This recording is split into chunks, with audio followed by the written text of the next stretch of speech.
Moscow. It's the 5th race of the DTM season 2014. That means we're halfway through the season and we are here at Moscow Raceway. We were here last year as well. However, this year the track layout is completely different and more challenging. And with me is the first Russian ever to be in the DTM, Vitaly Petrov. Hello, first of all. How is it actually racing here? I mean, it's in your home, you've got so much support. However, I heard you really wanted to gain some points and you're starting from P23, so it might be a little bit difficult.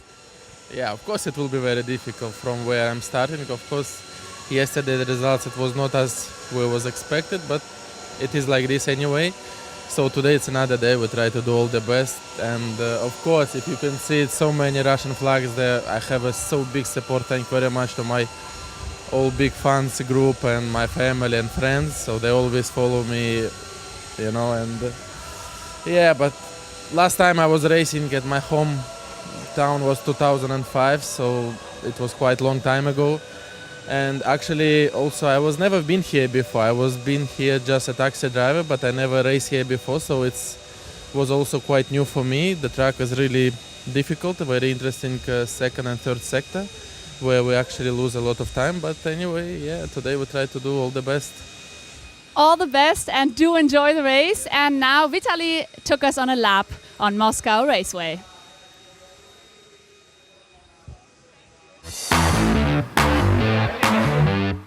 Hello everyone, I'm Vitaly Petrov. Welcome to Moscow, and now we'll do a quick lap at Moscow Raceway.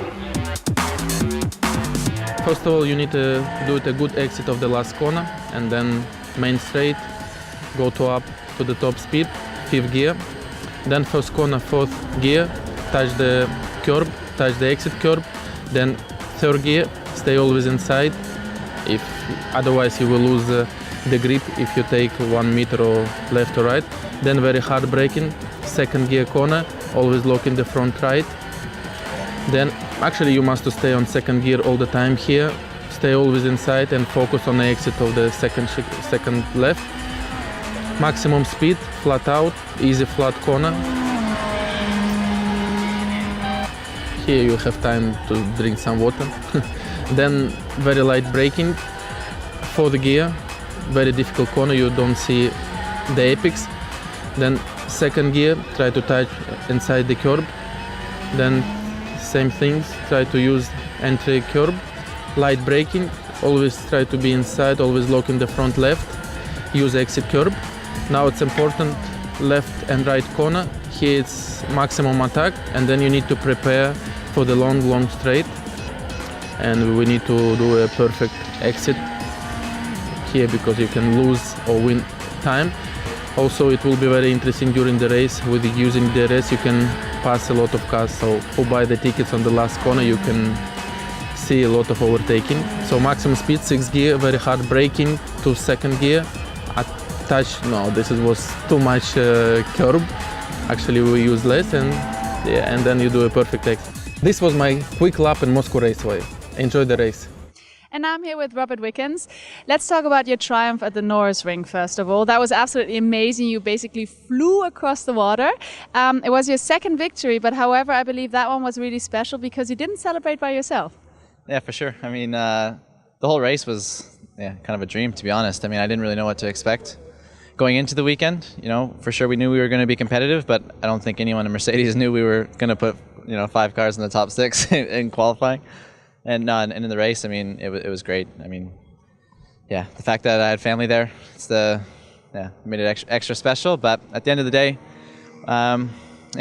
it's in the past now, and I'd like to get a full dry win once, because so far both my wins have come on rain races that dry at the end. So, but hey, I can't complain. So now we're here in Moscow, and DTM was here last year already. However, this circuit is completely different. It's longer.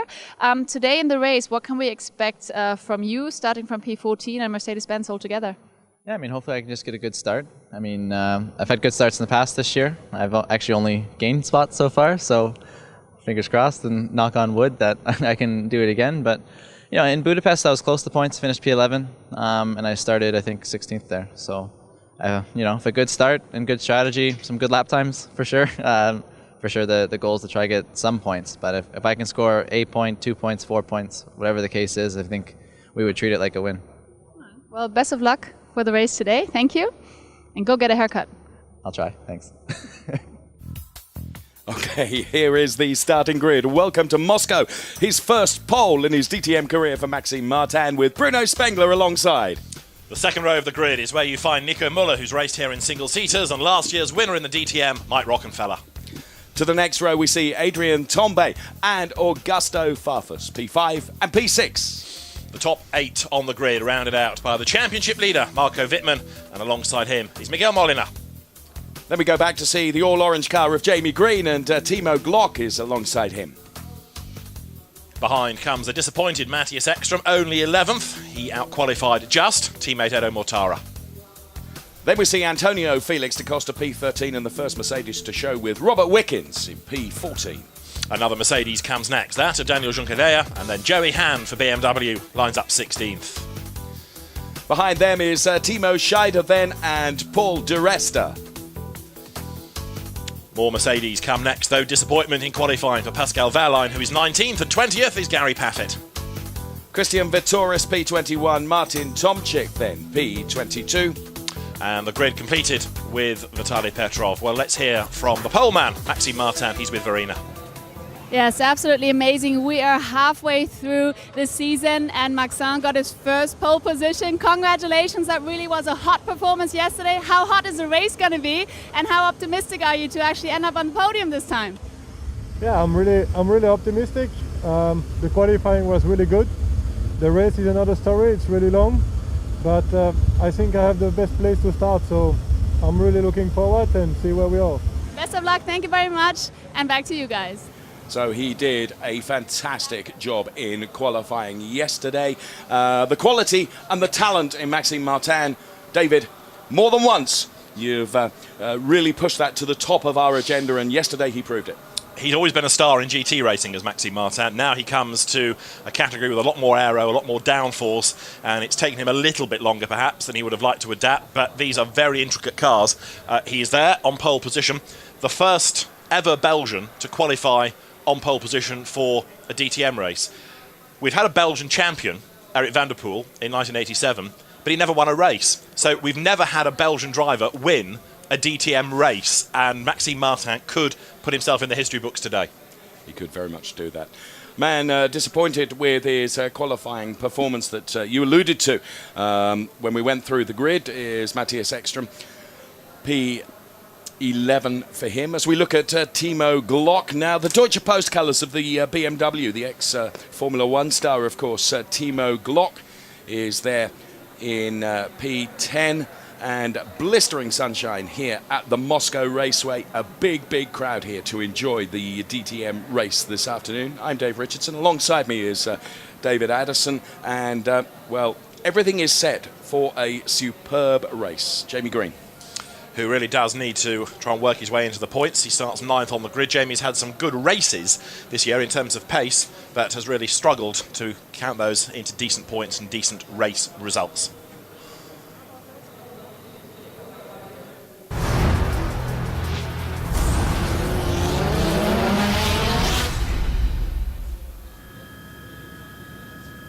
brilliant shot here of the Moscow Raceway, and grid graphics for you with the different tyres in the column there. Yellow tyres, David, being those preferred by those at the front of the grid. The yellow is the softer tyre, which is quicker, and the way that the regulations work, you can do a maximum of 23 laps on the so-called option tyre, the soft tyre. It's a 48 lap race, so you can't quite go halfway on them, so you're looking at a 23 and a 25 lap break, and therefore there's going to be a couple of laps crossover where everybody's going to be on the harder tyre. I'll come back to tyres in a moment. We ought to hear, I think, for BMW from Jens Marquardt with Verena. Yes, indeed. Mr. Marquardt, we saw a fantastic qualifying yesterday. You've got BMW in P1 and P2, and also I've got Wittmann in P7 and Farfus in P6, so that does look very, very good. How optimistic are you to do a really good race here in Moscow? Well, I mean, as you said, the starting positions aren't too bad. Have the front row and 3 more cars in the top 10 is not a bad starting point, but we all know it's going to be a tough and tight race. temperature is fantastic, crowd is fantastic, so everything is set. So now the 23 guys just have to execute and give the fans a good show, and we'll see what the result is going to be. I'm sure it's going to be absolutely amazing. Thank you very much, Mr. Marquardt. And now we're going to move on, because directly behind BMW is Audi with the next 3 cars. Hello, first of all, Mr. Gass. Now, BMW is right ahead of you, but behind BMW you have 3 Audis. So it does look pretty good for a good race for Audi, right? Yes, I think I'm expecting a really exciting and very, very close race. We have 3 cars in the top 5, as you say, so we could play a little bit with the tire strategies, and I hope at the end of the day it's going to pay out. So you think you have a good strategy? Yes, I hope we have a good strategy. We have a good distribution in strategies between the cars, so we should, in any case, for the race, be in a very good position. It's going to be a hot race. Thank you so much, and back to you guys. Thank you, Verena. Dieter Gass there, talking on strategies, tyres. You've done an awful lot of number crunching and fiddling around with your pen and paper with regards to tyres and how it could pan out this afternoon. I don't claim necessarily to have got this absolutely right, because, of course, this is the first time the cars have raced around here. The first lap is always going to be the slowest anyway, because it's from a standing start. The real point to all of this, as you look at the championship standings, are that if you're at the front of the grid and you are on the softer tyre, you can get away. If you are on the harder tyre and there are people on the option behind you, yes, you're going to lose time over and above the fact that the standard tyre, the prime tyre, is about 1.5 seconds to 2 seconds a lap slower anyway. You're going to lose time by battling. Now, you don't want to let everybody past you, because you've only got to get past them again in the second stint. But if you defend, you're going to lose a lot of time, and that's what we saw Bruno Spengler have in the last dry race, the last full dry race at the Hungaroring. Some very crude number crunching suggests that you could, if you started on the harder tyre, the prime tyre, be something like 52 seconds down come the second stint of the race, and you'd have 23 laps in which to catch up, and therefore you'd have to be slightly more than 2 seconds a lap faster. And it's doable, but it's a very tall order indeed. So do you let people go and keep out of the traffic and lose less time? But then you'd have to overtake more cars in the second stint.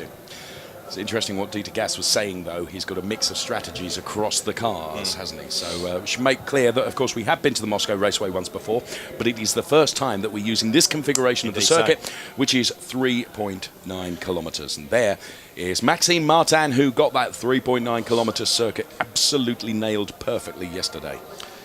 Yes, this configuration adds about 1.4 Ks to what they raced on last year, and it's given us a much longer straight. Now, Vitaly Petrov was talking about how with the DRS you should get some overtaking at the end of that straight into a corner that's halfway between being a sort of 90-degree corner and a hairpin. It's a bit tighter than a 90 left. Anti-clockwise circuit, this, bear in mind, as the grid is now being cleared. But if we're going to get any heroics up the inside under braking, it will be that last turn. And we have to bear in mind that the heroics have to be measured, because in every other action on track over the course of this weekend, the race stewards have been ruling with their rod of iron with regards to track limits, and the problem areas have been turns 13 that we were just talking about and turn 1.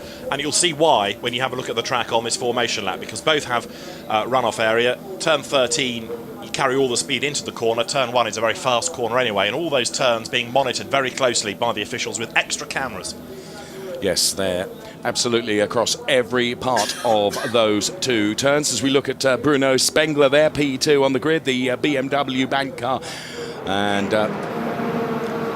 the cars roar off then on their formation lap here at the Moscow Raceway. A big, big crowd to enjoy the racing here in Russia as DTM revisits.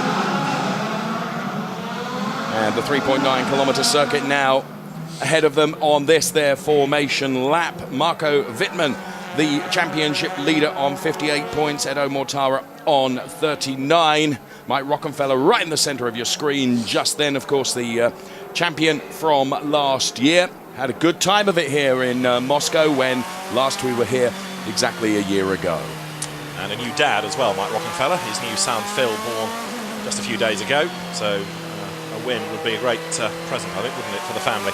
You're riding on board with Edo Mortara, who is second in the championship, but qualified only 12th. He's got some work to do. And at the front of the field, it is this BMW lockout, Maxime Martin and Bruno Spengler, both on the soft tyres. Now, it's going to be interesting to see whether they attack each other or work together and try and pull clear of the pack. And I would suggest that's what they need to do. They can't squabble because they've got Nico Müller also on the softer tyres, third on the grid. And if they battle and hold themselves up, he'll be able to buy into that fight. They don't need that at all. No. And Nico Müller, P3 on the grid, he was impressive through qualifying, wasn't he? It's one of the best qualifyings we've seen from Nico Müller. And, of course, he and Maxime Martin first into the DTM for this season. So a brilliant performance from both of them, to be honest. And they're split, of course, by Bruno Spengler, the old campaigner, I'm tempted to say, who is P2 on the grid. Müller has raced here in Formula Renault, different type of car, I'll grant you. Maxime Martin has never raced here in anything, so it really was a stellar effort by the Belgian. That is the lap. The first sector comes at the end of the first twiddly bit. The second sector comes as they accelerate onto the back straight, and the final sector, of course, brings them to the timing line, which is just out of turn 13. This is another of those circuits where the start and finish lines are in different places, and up to the front of this stagger grid comes Maxime Martin. Now, alongside him is a man with a lot more DTM experience, a lot more experience of getting these cars off the line. With all due deference to Maxime Martin, it would not surprise me if Spengler were just a little bit stronger away from the grid, but we'll find out. So we've been into all the garages to check out the anxiety and the nerves on the team directors as we are about to get this race underway. Final cars coming into grid. Our commentary position is right on the home straight, very up high on the right-hand side of that main grandstand that you can see in your picture. We get the green flag from the marshal at the rear of the grid. The lights will come on. We'll have 5 lights on. The engine note rises. So does the excitement and the anticipation as the lights go out and we are away and racing in Russia. And it's a brilliant start from Maxime Martin. So Bruno Spengler not able to get the sort of start that he would like. Maxime Martin has converted that straight away. Take my hat off to him. It was a good getaway. There's a bit of bumping going on between the Mercedes, but Martin leading from Spengler. Tombe was trying to gain ground as well. So too Mortara, and Rockenfeller on the harder tyre. Look, he's going backwards in drama. Jamie Green has got him. I think Mortara went with him. So Jamie Green out. We're on board with Jamie Green now as he tries to wrestle his way back onto the circuit. Drama for Audi right from the start. It was Mortara, and I think he's picked up damage because the car did not seem to want to turn. So Martin leads from Spengler and Müller, and up to 4th has come Adrian Tombe. Rockenfeller is the leading driver on the harder tyre. Farfus is on the hard tyre, and Ekstrom's got past him. Yes, he has. Ekstrom has gone through. We're on board with Augusto Farfus now. This is the opening lap here of DTM at the Moscow Raceway on this 3.9-kilometre circuit. The race being led from a fantastic start from Maxime Martin. But Rockenfeller is the man under attack. Wittmann's on the soft tyre, and he will go through here as they work their way uphill. Rockenfeller can't afford to let too many by, but he's got Ekstrom, his teammate for Audi, breathing down his neck. And this is all down to tyres. Yes, Ekstrom's a quick driver, but you can see how much better an option the softer tyres are at the moment as Molina gets run out wide there in the red Audi. As you can see on the bottom of your screen, the yellow indicates that they are on the faster tyre. And the arrows indicate whether they've moved up or moved down on this, the opening lap. As Timo Glock comes under some pressure now, and here comes Mercedes, and bold move into turn 1. They get away with it, but both cars run wide and a compromise and almost look being squeezed towards the pit wall as they come over the line. You've got 4 in this great battle. The BMW of Da Costa is in the midst of all of that as well. Vittori's gaining ground as they work their way through. The Mercedes drivers are in danger of eliminating one another here because they've all got themselves together and it's all a bit scrappy, and Ekstrom is being held up by Rockenfeller here. Well, that was such a brave move by Robert Wickens, wasn't it? As Ekstrom now goes through. So into that turn 13, Robert Wickens taking a dive up the inside there, actually made that count.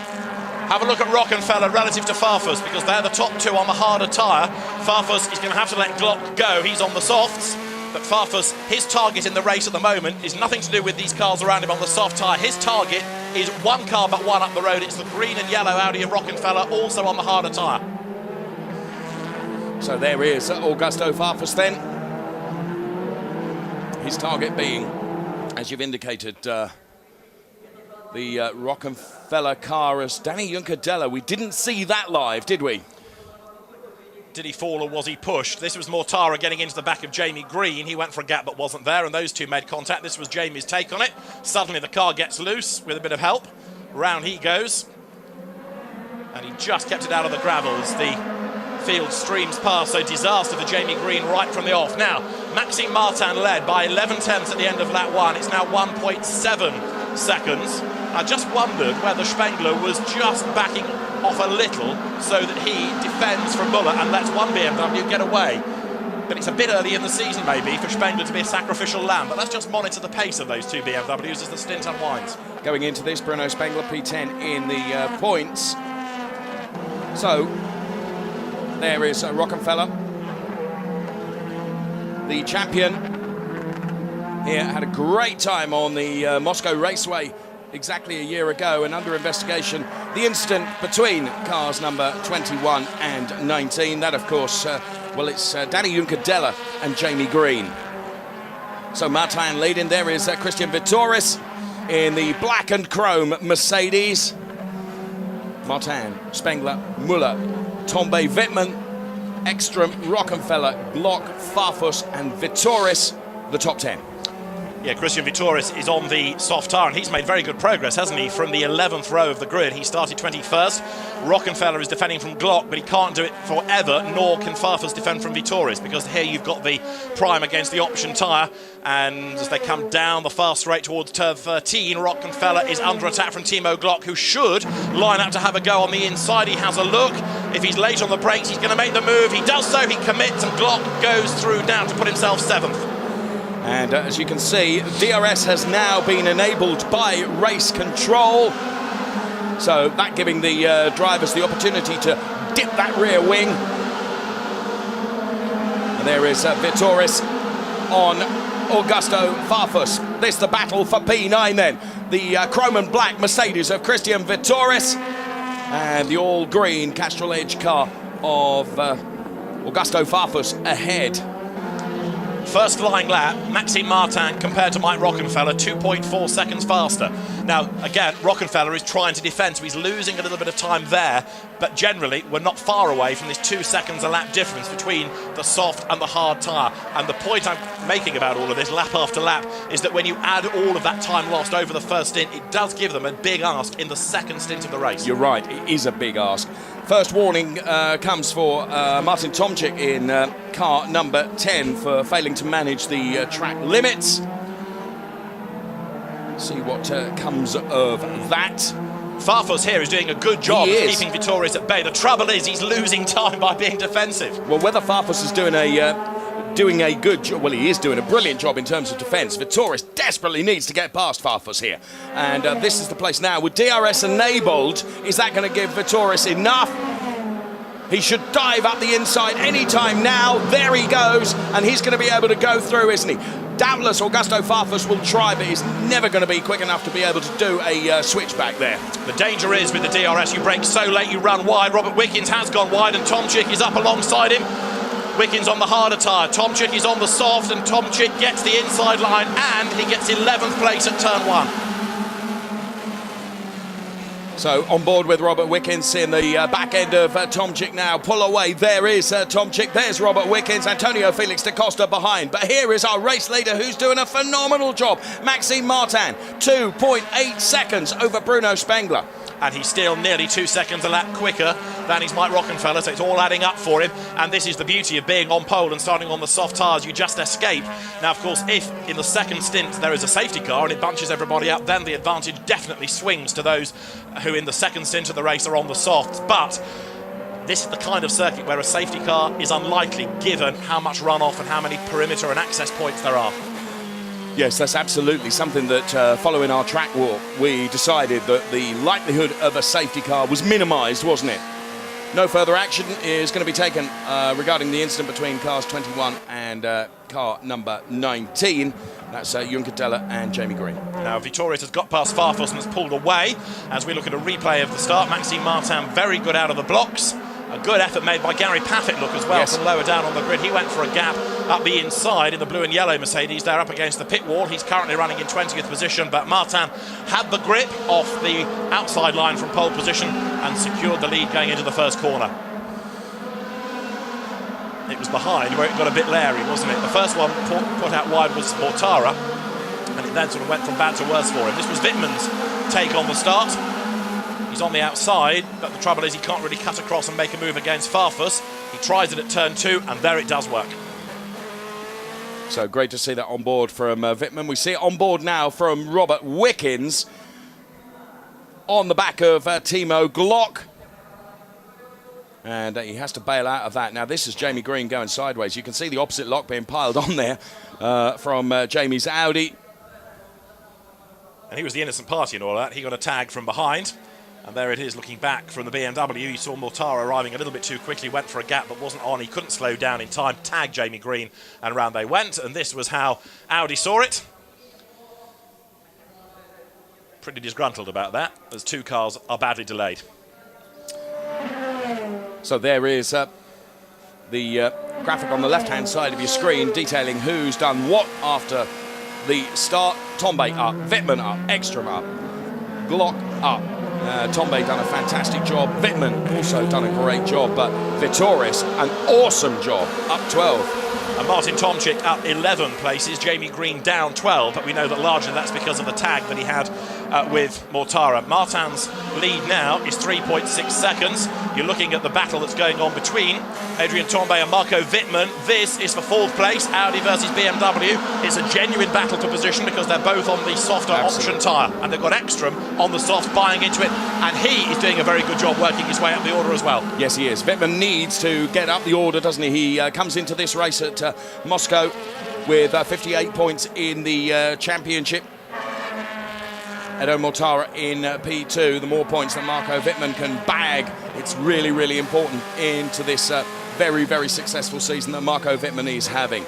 So we're on board with him now as he pushes the team RMG BMW around this Moscow circuit.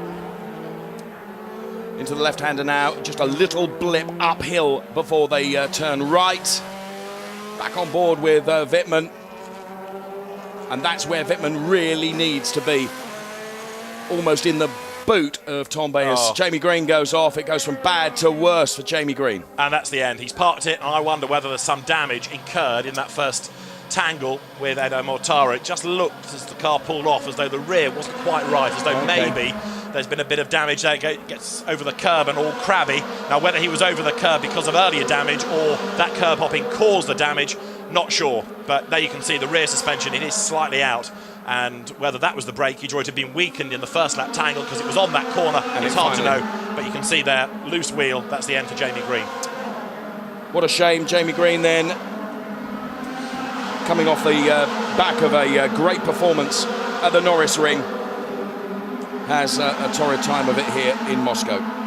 Maxime Martin is the only man at the moment lapping in the 29s. I know he's got the clear road ahead of him, but Bruno Spengler is not being able to stay with him. There is the gap. It's as good as 4 seconds. And Spengler, I suggested earlier, might be a sacrificial lamb. I don't think he is, because he doesn't need to be, because Muller is not close enough to him. So Spengler, at the moment, is unable to match the pace of Maxime Martin, who really has arrived on the DTM scene.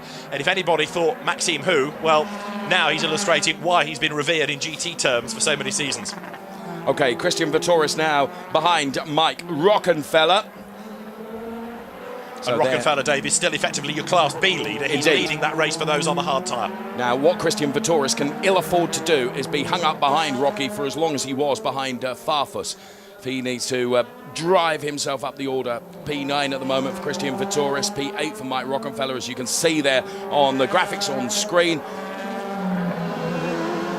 All bar a 10th, Maxime Martin leading this race by 4 seconds. In fairness, as they cross the timing line, the leaders, as Vitoris now goes for the move up the inside here at turn 13 on Mike Rockenfeller with no problem whatsoever. So Vitoris moves up another place, and it's Martin, Spengler, Muller, Tombe, Wittmann, Ekstrom, then it's Glock, Vitoris, Rockenfeller and Farfus. Here in replay then is how Christian Vitoris was able to dive up the inside there at turn 13 and move up a further place.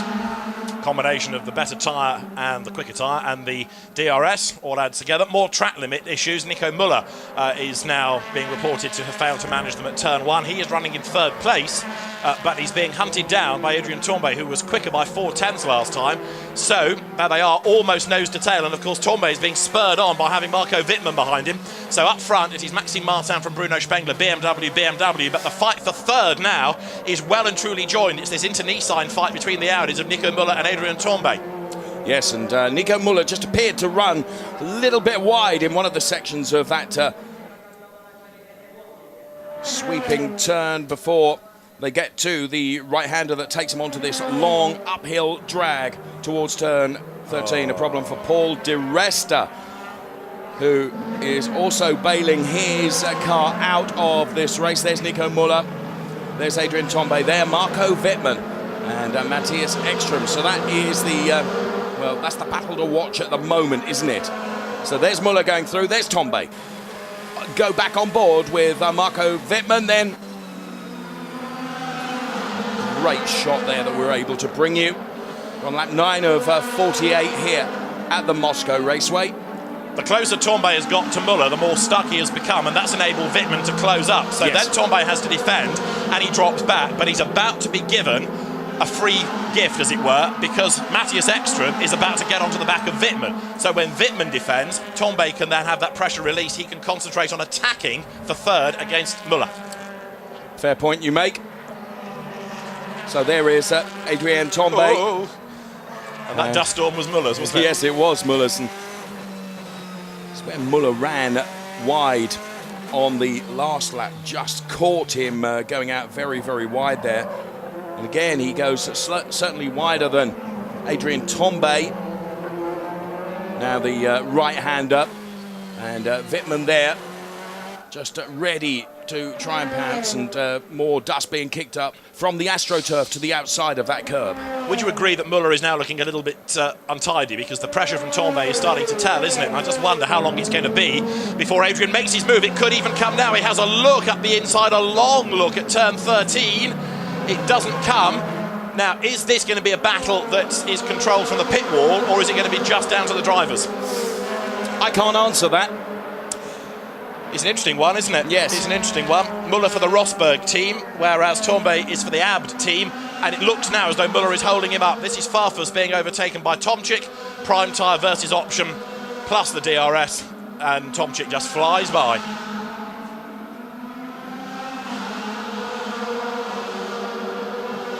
So, black and white flag being issued. Now, this is going to rattle Müller.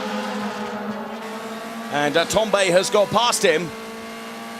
And Ekström is having a go as well. Just look what Tombe has been able to do. So Tombe has got past Müller. Ekström has got past Wittmann.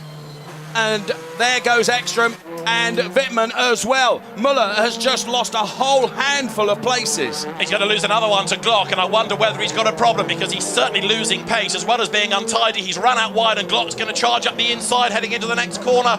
Goes to turn 11, but he can't quite make a move there. Can he get the switch back? He wants the inside at 12, and if he doesn't work there, he'll sit in the wheel tracks, use the DRS, and go charging by under braking. But all of a sudden, Müller's car has lost pace. The real beneficiary, of course, is Ekström, who's carving up the order. Indeed. Well, doubtless we'll see a replay of how that all unfolded, because we were looking at something else.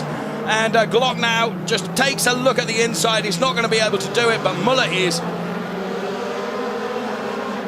wide outside now, and Glock is going to stick his nose in. Now, can he be committed to this? There's just a touch between them, and Timo Glock remains committed, but, well, Müller clearly ran wide there, didn't he? But remember the end of the Budapest race where they tangled at the first hairpin, and neither were very amused with the other, so they've got previous, these two, and Glock is much the quicker. He almost gets into the back of the Audi. That runs wide. Has he got the traction coming out of the corner? He has, but he's got the outside line.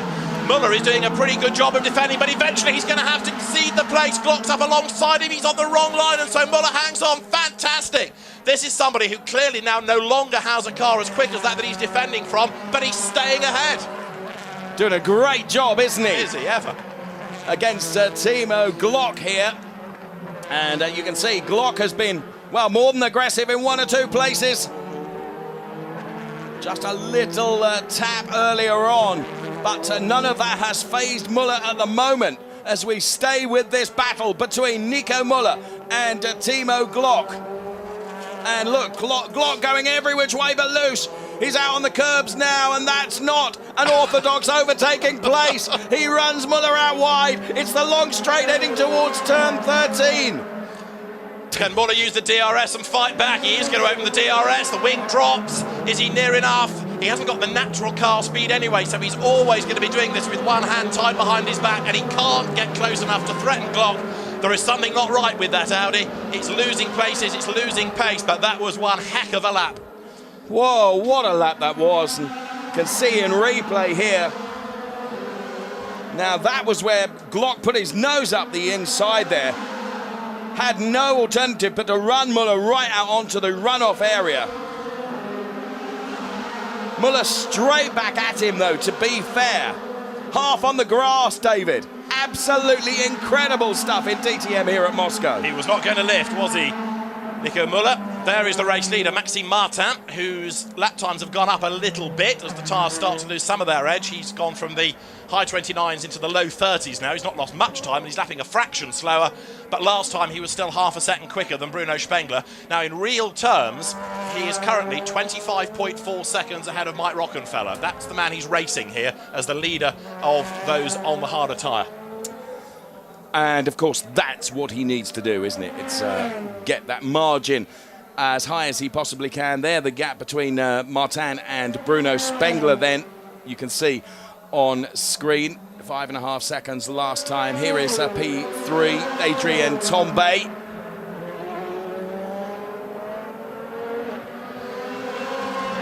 So the Playboy livery of Adrien Tombay through turn 13. Down the start-finish straight. Sorry, Dave, just while we're talking tyres, Rockenfeller to Farfus, who is the other driver running competitively on the harder tyre, and there he is. That's 4.9 seconds. That's going up, and Farfus is about to lose another place here because Pascal Wehrlein has got the jump on him heading into turn 13.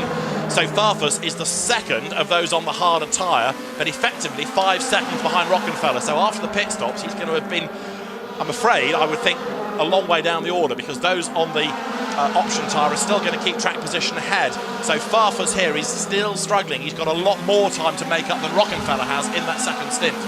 And of course, he didn't qualify as well as Rockenfeller in yesterday's three-part qualifying session. So he's slightly slower anyway, plus he's losing time across the stint. So Farfus, I fear, is out of the equation, certainly for a win. Whether a podium is on, doubtful as well.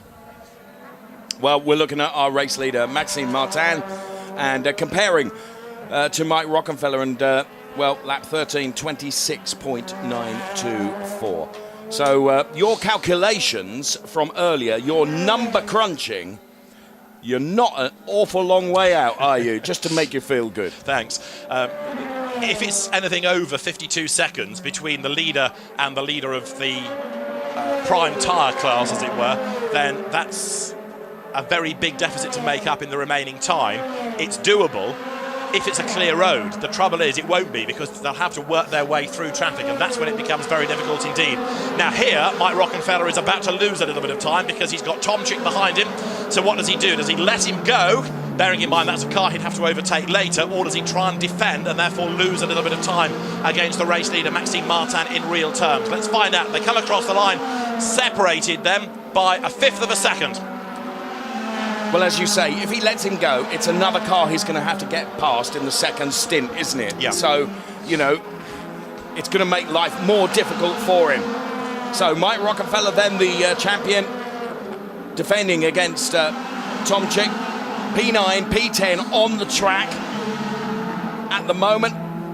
14 of 48 laps around this 3.9 kilometre circuit. And the pit window, irrelevant as it is these days, opens at lap 16, but nobody will come in then because they'll want to go as far as they can on the option tyre because that's the faster tyre. So the window these days really is largely there for the regulations only.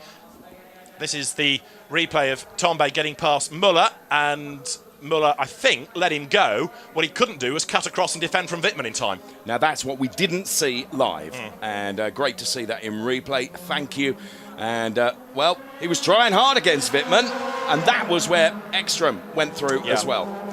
So losing places to quicker Audis, less of a problem, but the fact that Wittmann and Glock got past him as well, I don't think was in the plan, was it? Now, under investigation is an incident between Timo Glock and Nico Muller. Right.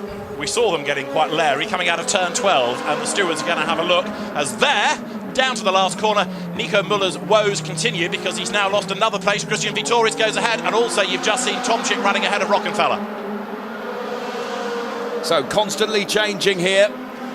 Here's Rocky just taking a look once again at Tomczyk. Rockenfeller is now effectively 31 seconds back from Maxime Martin, and of course there's a BMW that's ahead of him. Now, if mysteriously Tomczyk were to start losing pace, that would compromise the Audi's race, wouldn't it? Here's Vitoris on Nico Müller then in replay, and yet you were right to pick that up. Tomczyk there and Rockenfeller. We had a shot a moment ago of the front of Tomczyk's car, and I just wondered whether there was something clogging up half of the grille. I want another look at that, because if he has got some dirt or some grass in it from running wide or it being kicked into his face, then that car might start overheating, and it's just worth another look at that.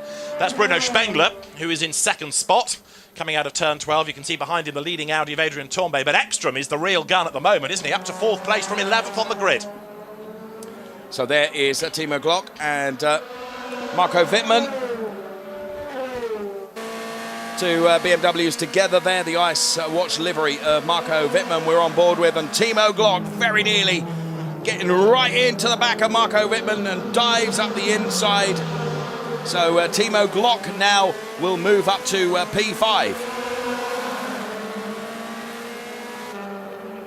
Still debating whether or not Müller has got a problem. Now that we've seen that replay, it did look as though he tried to let Tombe through, but that was put offline and couldn't retaliate in time and defend.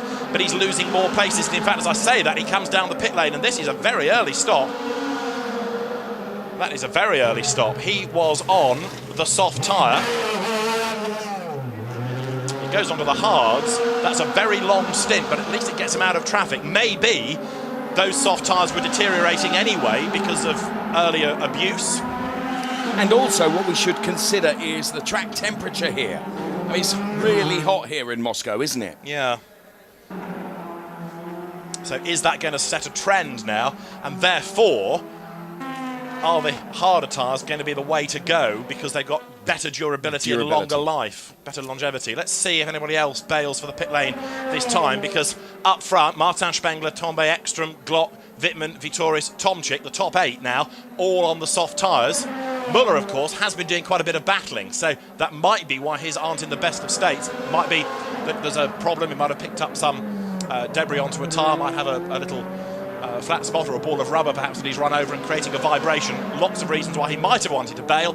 Martin Spengler is 8 seconds though, and at the moment nobody else looking as though they're coming to pit in. Well, it's an incredible performance from Martin, isn't it? 8 seconds he leads Bruno Spengler. And Spengler's no dummy, is he? Former champion, of course, and has won races for Mercedes and BMW. Farfus there is the background, was defending from Mortara over the line. Rockenfeller, interestingly, is staying with Martin Tomczyk. Still looks as though there might be something in the front on the left-hand side. Farfus has lost out then. Past him has gone Mortara for 11th. Farfus tries to fight back, but Mortara on the softer tyre, recovering after his dramas on the first lap, which may have contributed to the exit of Jamie Green. He's fighting back and he's working his way up the order again now.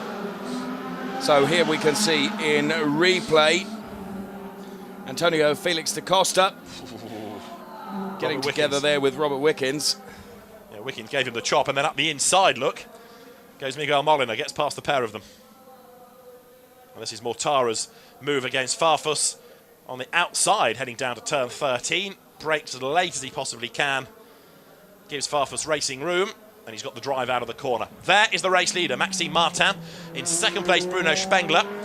His last lap was a 31.4. He is being caught ever so slightly by Adrian Tombe. 4th in the Red Bull Audi is Ekstrom. 5th in the yellow Deutsche Post BMW is Glock. 6th, the championship leader, Wittmann, who looks like he's pitting this time. And that's interesting because, again, it's a little bit earlier than we would have anticipated. 23 laps is the most you can do on the option, but he's in on lap 18.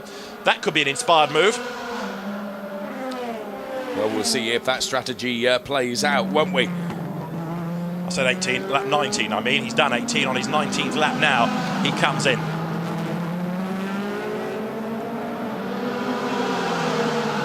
Müller rejoined 20th. We'll see where Wittmann slots in. Championship leader, crucial pit stop. Absolutely. So the team go to work on Marco Wittmann's car. Oh, they did a great job. He didn't do such a brilliant job in terms of getting away. So where is Marco Wittmann going to field back in now? He's behind Molina. He should be ahead of Müller because he was ahead anyway. He's ahead of da Costa. Okay. So that's going to put him in 13th place. 13th. Yeah, 13th place for Wittmann. So he's kept track position over Müller as he should. He was ahead anyway. So then we've seen two cars take relatively early pit stops. There is something in the front of Tomčic's car. That is Wehrlein getting ahead of Rockenfeller now, who is still losing out to Maxime Martin. But Martin will have to pit before Rockenfeller. So your eagle eyes then have spotted something in that car of Tomčic's. And as you say, is that going to cause a problem with overheating later in the race? Well, only time will tell. I think he's going to get away with it because it's not affecting him too much now. And he's only got about 4 laps before he'll come in to go onto the hard tyre. They can wipe that out at the pit stop. He might lose a second maybe in that stop. It's on the left-hand side at the front. It's like a darker shape. Yes, you're right. So there's Rockenfeller. Let's just keep an eye on this gap. It's been going up steadily. He's now lost another position on the track to Pascal Wehrlein, so that's put Rockenfeller down into 10th place. And Wehrlein is charging as well, isn't he? The ex-Formula 3 star. The Audi mechanics are going to jump too in a moment because they're going to have a whole raft of cars to cycle through the pit window. Right, Rockenfeller now is 37.9 seconds behind Maxime Martin, and I think the second stint is going to be a good one because Martin has not been able to pull away enough to be really secure here. I was looking at something about the 52-second mark. Right. We've not got anywhere near that, and I don't think we will. We might get to mid-40s, so Rockenfeller in the second stint still has a chance, a good chance. Okay. We're watching Martin then, who has just a shade under 9 seconds ahead of Bruno Spengler last time around. And you can see Maxime Martin then up this up this long haul towards turn 13, which takes us to the start-finish straight. And Bruno Spengler wasn't even in the shot. There is Bruno Spengler. Such is the advantage that Maxime Martin has been able to draw out over the 19 laps completed so far.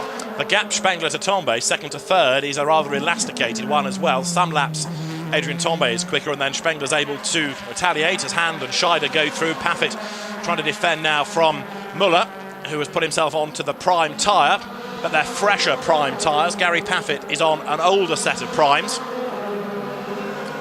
Standard tyre, that's Timo Scheider, number 2 Audi, running in 16th place. Really disappointing season for the double champion this 2014 year has been, and he's mired in traffic at the moment, looking for a way past the BMW of Joey Hand ahead of him. So I'm keeping an eye on this fight and another eye on the pit lane to see if anybody else is coming in. We've had those 2 early stoppers, Muller and Wittmann.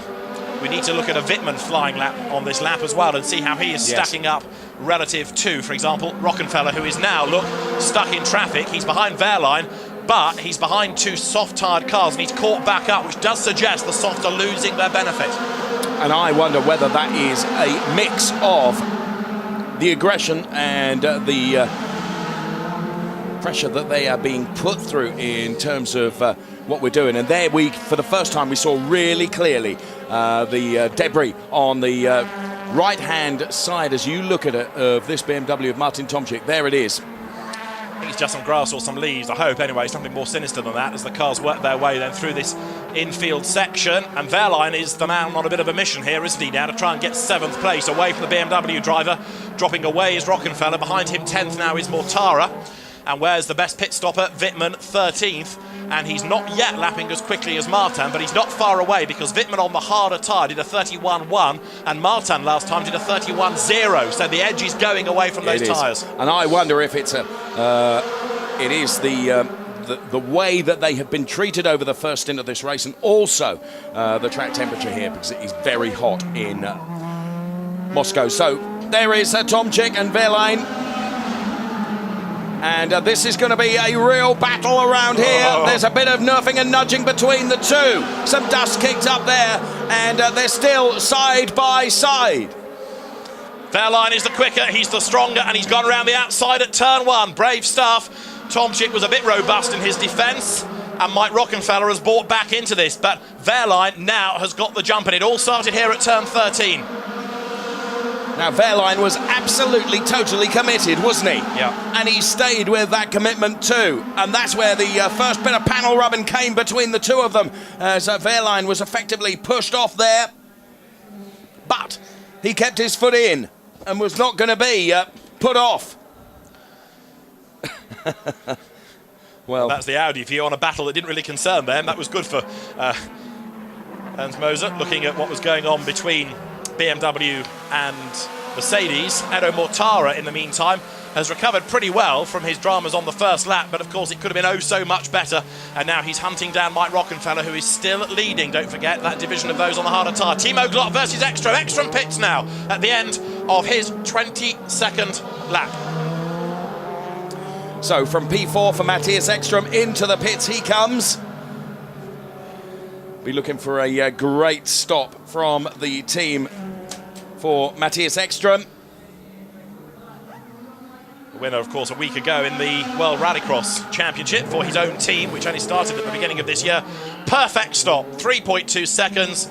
Man, machine and mechanics in perfect harmony, and he's not the only one in, because so is Wehrlein, Tomczyk and Mortara.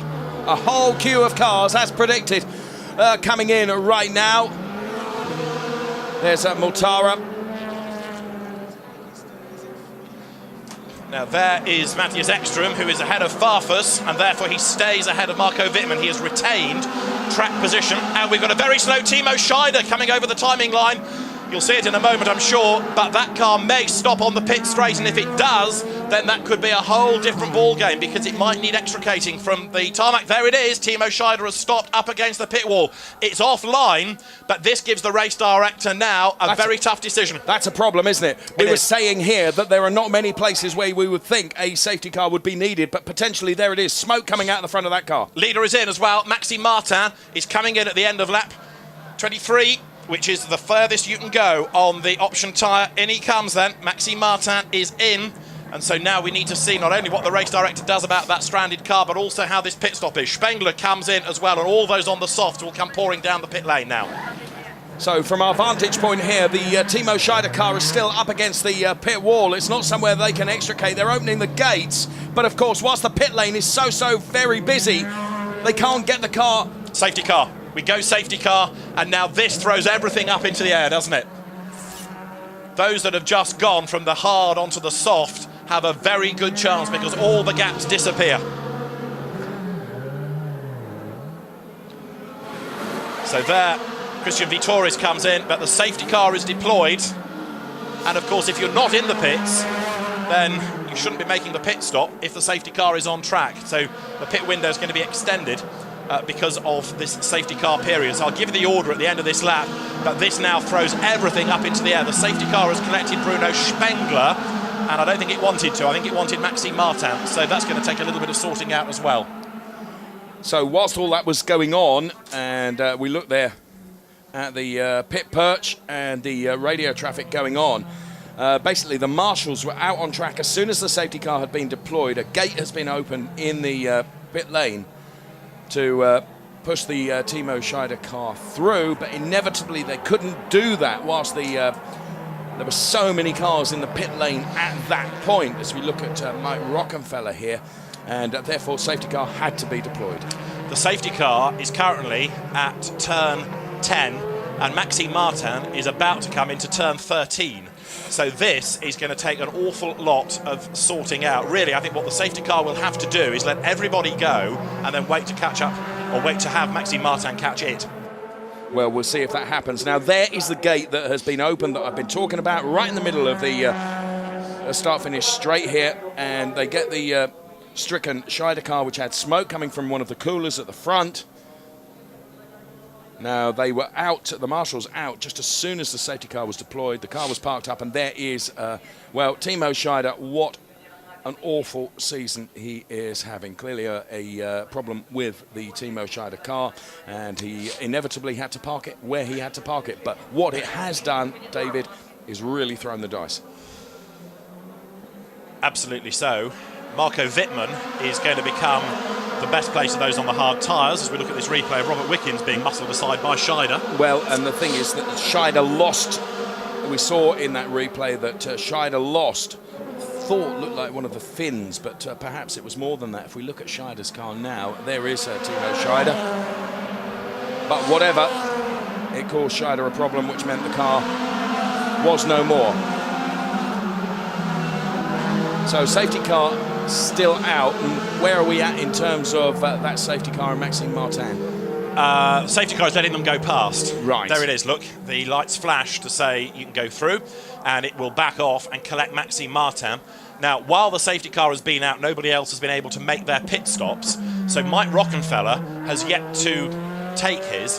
What this means is that when he does serve the pit stop, he will go on to the softer tyre, he will go on to the quicker tyre, but more cars will get past him because everybody is bunched up. He will lose more places by having to pit after a safety car period. Now, the flip side of that coin is that there are shorter gaps between them. So he'll be able to, in theory, get past more cars quicker because he's not hunting down 5 or 6 seconds of a gap because the gaps won't open up. But trouble is, he's got more traffic to get past. It's going to be a fascinating second stint. He has still got to carve his way through it, hasn't he? Good this. Whoa, very. What a race. What a race. And it's building up nicely. That's just your first sort of taster of what it's going to be like. Timo Scheider's car being pushed away and the rest of the field coming through at a pace acceptable to the race director in order for them to catch up to Maxime Martin and the safety car. Race directors groan when they need to put out a safety car, and when it's during a pit stop window and the order is shuffling quicker than somebody with a pack of cards, then it is even more of a groan. I do sympathise with the race director because it's the worst possible time to have to deploy the safety car. If you don't get it right, you look silly, and it then does take a bit of unravelling, but the unravelling is being done very effectively. In truth, he had no alternative. I don't think so. I think you're right. Well, Timo Scheider is the man who's out. Safety car because of his car in a dangerous place. What happened, Timo? He's going to tell Verena. Yes, that's what we're going to find out. Timo, there was smoke in the front of your car coming out. What was the problem? What happened? Did it have to do with incidents with weekends? Well, it was at a certain point, braking to the last hairpin, just no engine power left. So I don't know what happened exactly, so we have to check the car, but suddenly the engine switched off and I had to stop the car. Thank you very much, Timo. Back to you guys. Thanks, Verena. We have bad news for Timo Scheider. Safety car stays out. The incident long dealt with, but now you can see that everybody is in formation. So Martin, Spengler, Tombe are still running first, second and third. They've all made their pit stop, so they are now on to the harder tyre. Mike Rockenfeller is the leading driver on hard tyres who has not made a pit stop, but will have to do so to go onto the softs. So he's going to tumble down the order, but will then have a quicker tyre to work his way, elbows out through the order. The same is true of Augusto Farfus, who has been running in 6th place now, behind Matthews Ekstrom. He's been brought back into the game here. Sorry, 7th. I'd ignore Timo Glock for a moment. Glock is 5th, then Ekstrom, then Farfus. So he's back into the game as well. So it's going to be really a case of seeing how quickly Rockenfeller and Farfus, when they change onto the softer tyre in the second stint, get their way up the order. Then you've got the second battle between Martin, Spengler, Tombe and Wittmann working his way up the order, now on to the harder tyre in the second stint, and how their battle is going to pan out, whether they'll keep track position or whether they will shuffle. So lots to look for when we go back racing again, and we are now on lap 27 out of 48. Now, carrying on with all of this, you might find slightly Anaraki strategy. It's all very well me talking about Mike Rockenfeller about to go onto a quicker tyre and the fact that he's going to be able to get through the traffic, but there's more traffic, but the gaps are smaller. But he's going to have fewer laps in which to do it. Absolutely. Because this safety car period is eating into the time available to him to change tyres and then do the overtaking. And yes, you're right. Carving through that is not going to be easy. Safety car is coming in this lap. We will resume. Now, the battle is really going to be on. And the second, well, we always knew and always thought that the second stint in this race was going to be quite exciting and enjoyable to watch. All of a sudden now, that safety car really has, well, it's added still further to the drama. The pit stop window increased now to lap 37. Now, there you can see Martin and Bruno Spengler. Martin, who had done an awesome job in terms of building up the gap to Bruno Spengler. However, in the calculations you'd made, he hadn't quite, well, it wasn't quite, he hadn't got the margin that he needed, had he? Yeah, my calculations and the litter bin have just become very firm friends because one accommodates the other now. Mike Rockenfeller was, the last lap I checked all of this before it got Larry, 41.2 seconds back. He's now 2.4 seconds back because of pit stops and the safety car. I think Rockenfeller's going to win this. Well, see. We will see. We'll see, but I think he's going to be well placed to do it. If he gets this tyre stop out of the way without losing too much time, he will probably be able to come in at the end of the next lap, which is the first green flag lap after the safety car period. So, how much time will he lose on this lap, okay? Go over the timing line now. Rockenfeller is 1 second behind Maxime Martin as they've all bunched up. So let's go back green again as the safety car is back in, and we're back on with racing here at the Moscow Raceway. Safety car deployed. Rockenfeller has hit Tombe. Oh, what a nightmare! Well, that has just thrown even more of your paper into the bin, and Rocky's got a real problem there. The car is not going to continue. Look at that! The Audis have self-destructed. Rockenfeller went for a gap coming out of turn 1, and I'm afraid that he and Tombe touched as Tombe spun. He hit the side of Rockenfeller, and so now that is going to put the race between Timo Glock and Matthias Ekstrom as the leading two that are now on the harder tyre. They are now up into 3rd and 4th places. Farfus is the leading driver on an older set of hard tyres. We need to see what he's going to do, and the safety car comes out yet again, and that throws everything back up into the air because they still can't stop because the safety car is on track. This Wow. is extraordinary. There is Mike Rockenfeller, who will be, well, beside himself with disappointment as the safety car is deployed once again. Literally, we didn't even get a completed lap from it going in from the last one. I didn't get a chance to say it, but there is a line I pedal, which is safety cars breed safety cars, and Mike Rockenfeller managed to get the door off its hinges. That'll do it good. But this is it. There's the big contact you see. As Tombe spun, he clipped Rockenfeller going around the outside, and that's what's really done. It's done the bodywork, but it's done the suspension. Farfus saw it thus, and it just about kicked off, but it was two of them going for the same bit of tarmac, and that's the impact there. I have to say, just looking from that replay, it looked like Farfus was into Tombe. No, but sorry, not Farfus. Rockenfeller. I'd like another look at it, but it did look like Rockenfeller was into Tombe. Hopefully we'll see it again. So Ernst Moser of the Phoenix team, very unimpressed by that. So are the engineers, who were ready to receive their car, and instead they get a safety car period. Mike Rockenfeller is very, very angry about that. Did Tombe survive? No, he didn't. He stopped out on the track as well. So it's two cars that need retrieving. But Rockenfeller, I still maintain, was in the box seat for that win, and it's gone begging. Whether it was his fault, whether it was Tombe's, we'll have another replay, no doubt. We'll probably hear from the drivers as well, and we'll get more information. But Rockenfeller is absolutely distraught. This is the one that got away. Yes. Yes. And he knows it. And it's little consolation, but Rockenfeller is beside himself. You can see that applause from the fans who appreciated a good drive is little consolation. Mike Rockenfeller is out.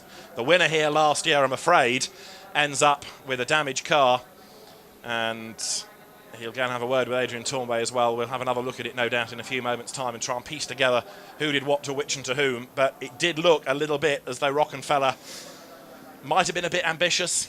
Well, we'll see.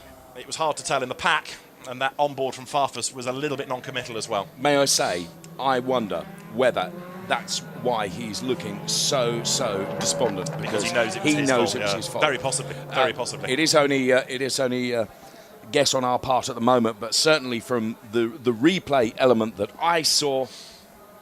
Right, it's under investigation, the Rockenfeller-Tombe accident, but investigate as you will. It's not going to, apart from a grid penalty maybe for the next race, it was one of those things. It wasn't deliberate, was it? Two Audi drivers tangle, so the stewards can have a good look at it and maybe apportion blame. Let's have another look from on board with Farfus. Right, Rockenfeller up the road. The wiper's in the way. He goes, he locks up and tags the back of Tombe. I think that was Rocky's error. I agree with you. We are hearing that over the radio, Mike Rockenfeller has said to the team that it was his fault, and it was because the brakes weren't up to temperature. He gave them a big old squeeze to try and slow down the car, and he went into the back. But yeah, having looked at that replay and with the information we gained from the pit lane, you were spot on, Dave Richardson. It was a Mike Rockenfeller induced drama. Write it in your diary, because they don't come very often.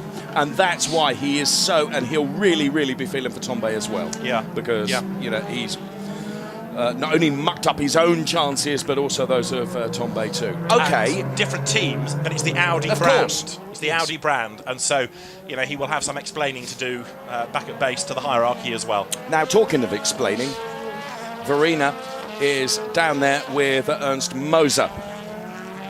Yes, I am.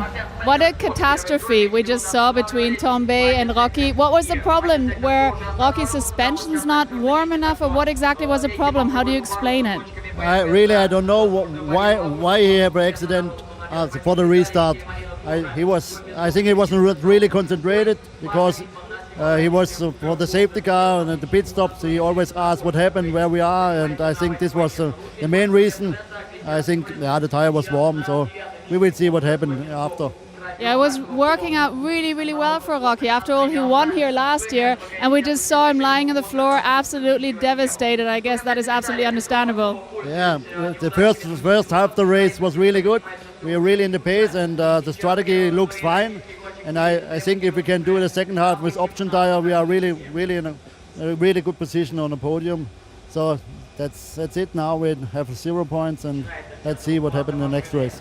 Thank you very much. Very disappointed, of course. Back to you guys. Thanks, Verena. Ernst Moser then tells it the way it is. There's Mike Rockenfeller back into the car. I was going to say before we went to Verena, with regards to explanations, I'm really rather disappointed that the paper and pad and pen hasn't come out once again, because you're going to have to go for take 3 now on what's going to happen in the second stint of this race. Or third stint. Yeah, third. I'm kind of waiting, Dave, really, to see how many racing laps we're going to have, because we've still got these cars that need retrieving.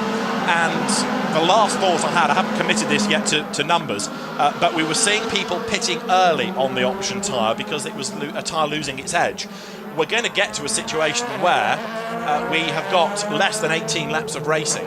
So that option tyre, when you do go onto it, is going to be good to go to the end, and it will still have good life left at the end of the race. And I think that's the gift that keeps on giving, if you like, the tyre that will keep its life. And so when we finally get to that point, and who are we looking at, really? We're going to be looking at Farfus as the best placed.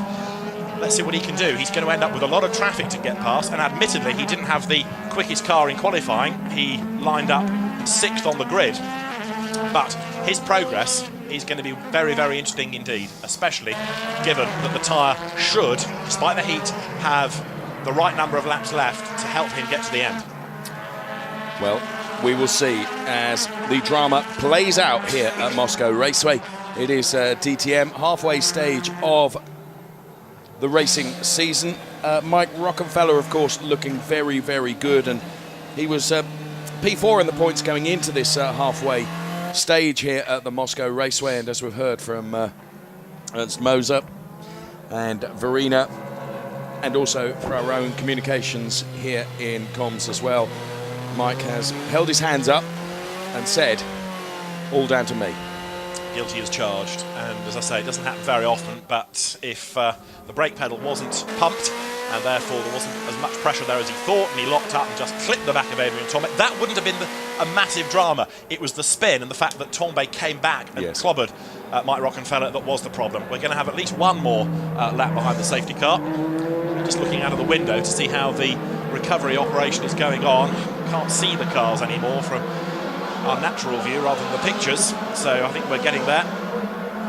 And as the drivers head over the timing line now, Farfus sitting in 5th position, so he is one man to keep an eye to when we go back to racing, partly because he's got to make the stop and then he's got to work his way through a whole heap of traffic. I mean, it could dump him down, not quite to last because there are others that will have to pit on the same lap, but he's going to drop down a long, long way.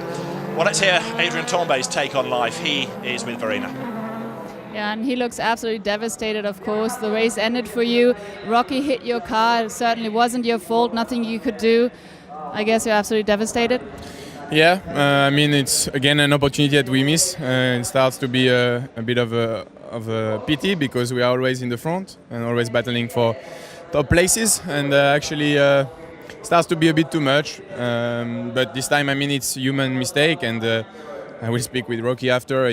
I'm not gonna, I'm gonna turn the page quickly because at the end of the day, it's just a driver mistake, and I've done in the past as well. So. Yeah, just very disappointed because we could have been on the podium today. And I guess it hurts especially because it was another team member, it was an Audi. Yeah, you don't want that to happen. I mean, the 4 rings, you want the whole cars to finish and not collide together. And this is our goal to everyone. But, shit happens.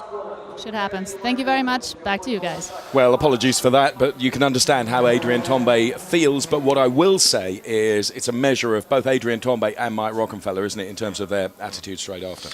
Yeah, and Adrian Tombe may not yet be a DTM race winner, but you can see why Audi want him, because he's a good ambassador. He says the right things. He accepts that it wasn't his fault. He accepts that he was taken out, but he's not blaming. He's not pointing the finger. He accepts it. Life will continue. You can have a look. They'll talk about it. He and Mike Rockenfeller, who will be, as we've already established, very, very disappointed with his own race, never mind Adrian Tombe's. And for Audi, we move on. And there's no blame, there's no shouting and screaming, and that's exactly what a team such as Audi collectively needs. The safety car continues, and we are now down to 16 laps of racing here. I reckon that when Farfus pits, he will rejoin in 11th place. He, remember, is the best of those that has not yet made his stop to go on to a second set of tyres. He'll go on to the option which is quicker, so he'll have the speed, but he will have to get his way through 10 other cars. Safety car is coming in this lap. The pit stop window has been increased to lap 42. So that's the second time it's been increased, because earlier, of course, it was increased to lap 37. Then the safety car was out once again because of the Tombe Rockenfeller incident. So what have we got? Well, they can't pit at the end of this lap. It has to be the first green flag lap. So this is lap 33. It'll be the end of lap 34. So it's going to give Farfus 14 laps of racing on the soft tyre. And if he rejoins, as I think he will, in 11th place, I think he's going to win it. Well, we are about to find out. The lights go out in the safety car. And the safety car will be in this lap. Maxime Martin, who has led from the off. Bruno Spengler and Timo Glock behind. Then it's Ekstrom. And then the man that we are talking about just comes into shot there in the green and blue Castrol Edge car of Augusto Farfus. Maxime Martin we look at, though, right now. Safety car symbol still at the top of your screen, but the safety car is coming in this lap. And some news on with regards to tyres. Maximum laps option tyres increased to lap 38. Not sure that they'll necessarily need to do that, because all those that started on the option, I think I'm right in saying, have now changed because they had to go to 23, so they've done that. So I don't think that's actually going to matter terribly much. What's interesting as well, I keep banging on about Farfus as we're about to go racing. Just keep an eye on that red Audi behind, because that is Miguel Molina, who is in the same situation. He started on the hard tyre, and he will go onto the soft as well. So it's going to be a battle between Farfus and Molina runs wide and loses time straight away. OK, we're back and racing then for the second time of asking. Following a safety car period, the race being led by Maxime Martin, then it's Bruno Spengler, then it's Timo Glock, Matthias Ekstrom, then is P4, then it's Augusto Farfus.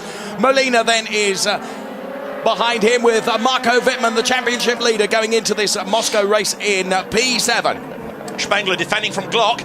Martin's trying to get away, and Ekstrom now is the pioneer for Audi, because he's got to try and work his way into this BMW battle. And now Timo Glock is doing the team thing. He's holding up the Audi and letting Spengler and Martin get away, and Ekstrom is really going to have to use all of his guile to find a way past, because Timo Glock is going to sacrifice himself now to keep at bay the Audi. Ekstrom looking quick and wanting to make progress. Farfus has got Molina behind him. Now Wittmann is attacking Miguel Molina. That's good for Farfus. Marco Wittmann on a new set of hards is battling with Molina, who's on an old set of hard tyres, and Molina is having to go defensive, but Farfus needs to come out of the pits ahead of that red Audi.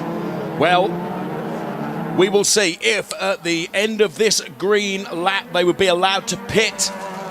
There is Maxime Martin then, heads up now towards turn 13. Maxime Martin leads from Bruno Spengler, P2. Then it's the Deutsche Post colours of Timo Glock. Then it's Matthias Ekstrom. Then it is Augusto Farfus. Let's see what happens. Is he going to peel off this time? He doesn't, and that surprises me. I would have thought he'd have come in as quick as he could to go onto the softer tyre, so he's losing touch a little bit now as they come over the line. Christian Vittori has taken a look at Antonio Felix da Costa. They're side by side as they head down towards turn 1, and Christian Vittori has done it. Okay, Vittori through on the inside, gains the place.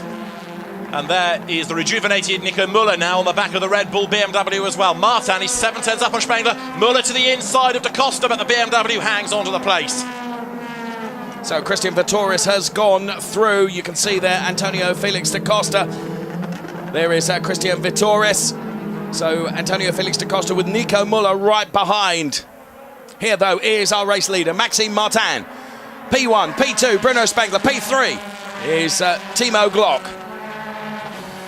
Molina still defending from Wittmann, which is enabling Farfus to get away, but each lap that he stays out, he's losing touch, and now you can see that the team is ready. This is the RBM Racing Butt Mampe squad getting ready to descend on the BMW of Augusto Farfus, who is the cork in the bottle at the moment, stacking everybody up behind him.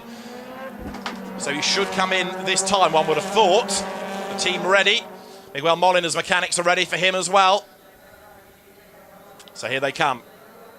Out of turn 12. We expect the BMW and the Audi to peel off to the left and head to pit in. That's going to release Wittmann from the traffic. And Farfus comes then into the pit lane right now. Molina comes in. Da Costa will come in as well. And this now will clear those that started on the hard tyres. This gang are going on to the options, and these are the quick people to watch now. So in comes Augusto Farfus. Peeling off there, Molina.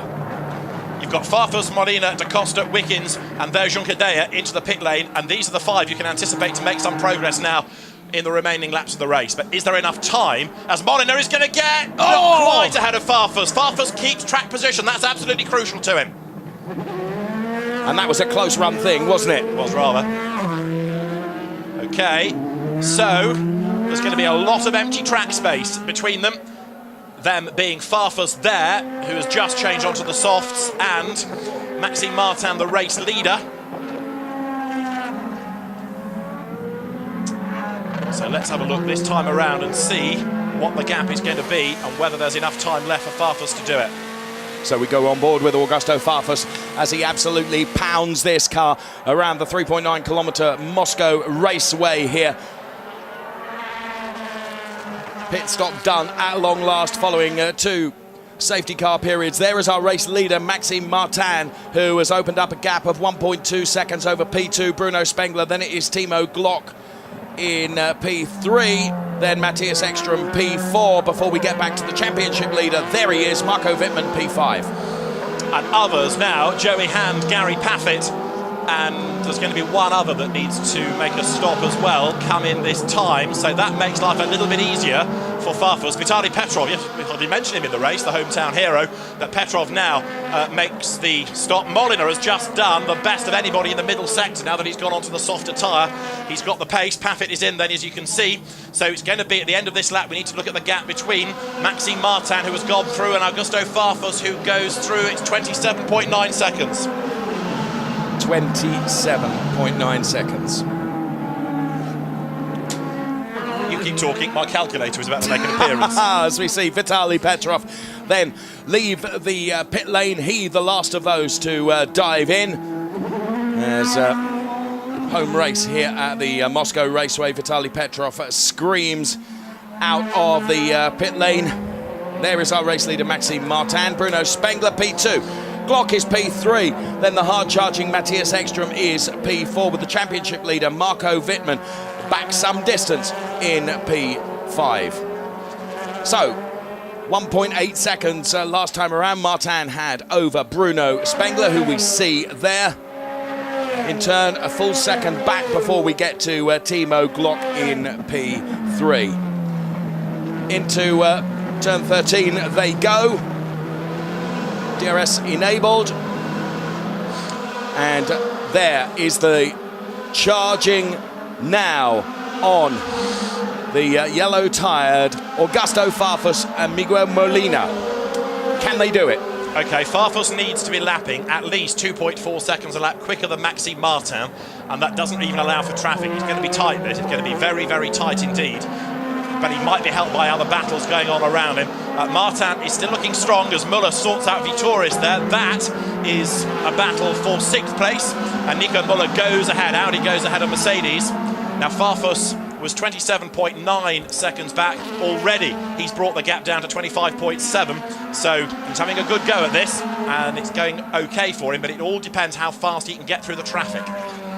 When he gets up to a BMW, life should be easier. When he gets to an Audi or a Mercedes, it becomes a different kettle of cod altogether. Yes. So there you can see the difference between Martin and this man, Augusto Farfus. So in the BMW then, on a charge now, Augusto Farfus. Also on a charge is Molina. We go on board with Augusto Farfus now from Team RBM with the softer tyres on for the remainder of this race. Just 10 laps left to run. Maxime Martin been faultless in his drive, was faultless in qualifying that gave him pole position, and has conducted himself so very well, and once again has eked out and opened up a gap of 2.2 seconds over Bruno Spengler in P2. But Farfus is there, coming down to turn 13. He's got Molina behind him, and as they turn into turn 13, Molina did the best of anybody in the first sector, but he lost out against Farfus in the middle sector of the lap. Last time the gap was 25.7, it's 24.1, so 1.6 seconds gain. That is not enough, not enough. Now don't forget, Farfus never had the fastest car in qualifying anyway. Maxime Martin did, but the softer tyre should now be helping him. So here, I just wonder whether Farfus is a bit distracted by looking at an Audi on a comparable pace behind him. Martin is still looking strong, but Farfus now starting to work his way back into contention. 10 laps left. So Maxime Martin then in the Samsung liveried car, as we see Jens Marquardt then, the director of BMW Motorsport, from his pit perch position, watching this unfold. How big a deal would this be for Maxime Martin to take that checkered flag and convert that brilliant qualifying pole position into a win?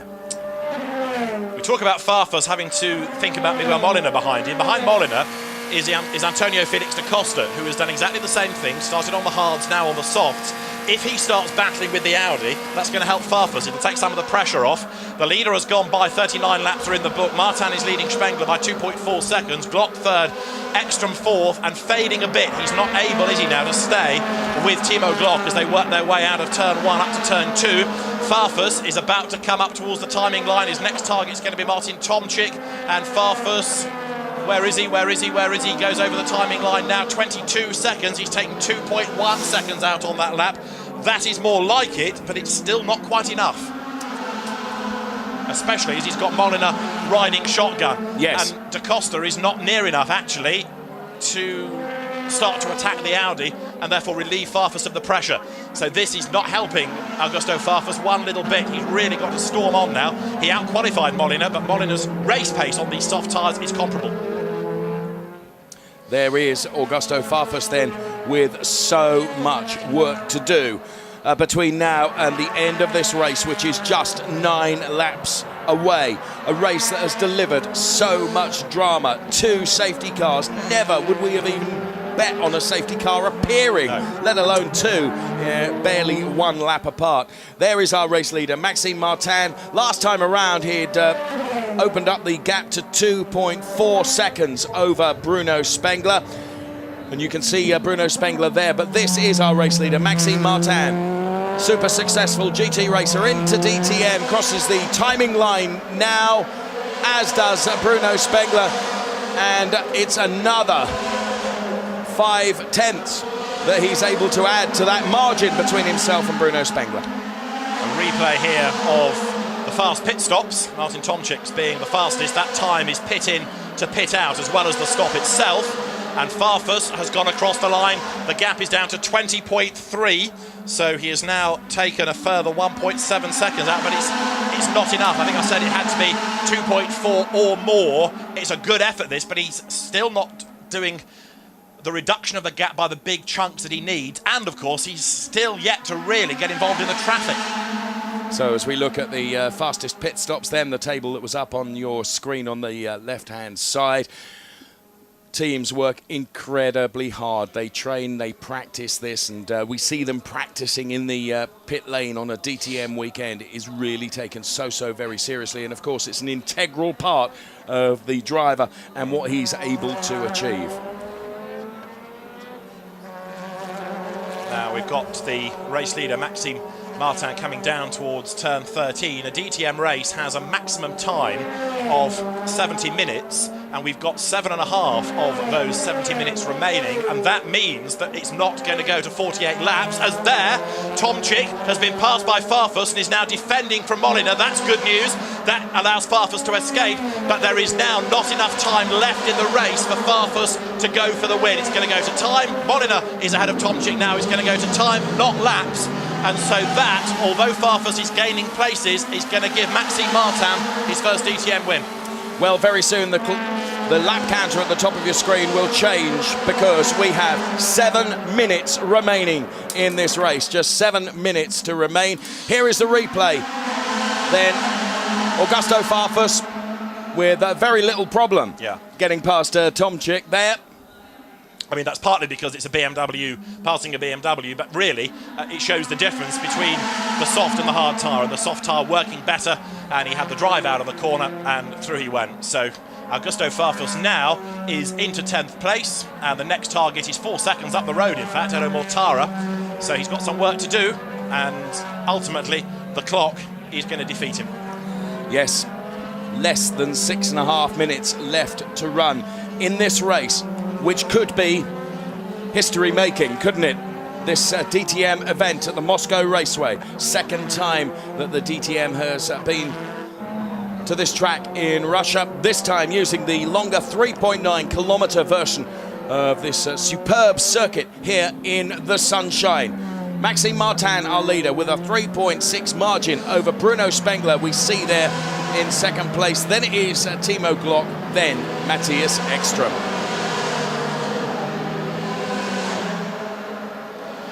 There is Spengler, Glock and Ekström. Our championship leader, Marco Wittmann, is P5. And there's Farfus. He's getting onto the back of Mortara over the timing line. That gap is down to 1 second. He's 18.4 seconds off Maxime Martin, but he's only really now got 5.5 minutes, which is going to be about 4 laps, if that, to do it. So, as I say, the clock is going to defeat him, but it's been a valiant effort, and he will gain some places. I suppose the target now really is whether he might get onto the podium. I think it's a big ask, but we will see. I agree. So here is Farfus then.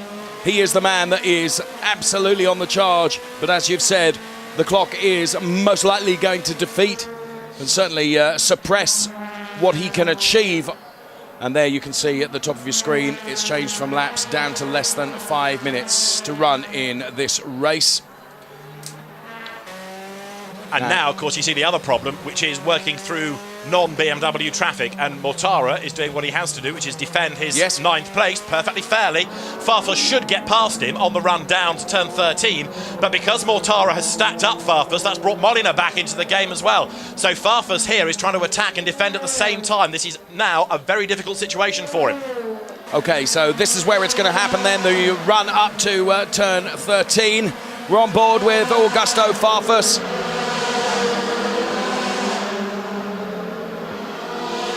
Can't do it on the outside. He needs to try and get underneath coming over the timing line. Ain't gonna do it.